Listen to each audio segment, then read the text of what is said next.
هذه النخلة توه طالعة غريس أو نباتة. نبي نشرح وشلون تحفر النخلة كذا كذا أو بالكريك كذا. ها كذا طلع، ثم نطلع تسحب عبسته. هذه العبسة إذا بقيت به هذه تصير ذكر فحل أو فحال على ما قال بعض الناس، يقول فحال بعض الناس يقول فحل. نمسكه من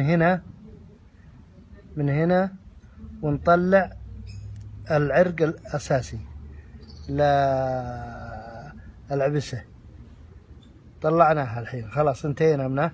هذه نرجع ونرد هذه مكانها بحفرة ثانية عشان ترجع على أصل أمه، على أصل النخلة القديمة.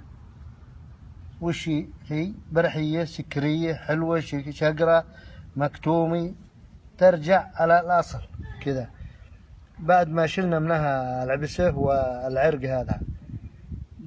إلى كبرت صارت نفس الأم.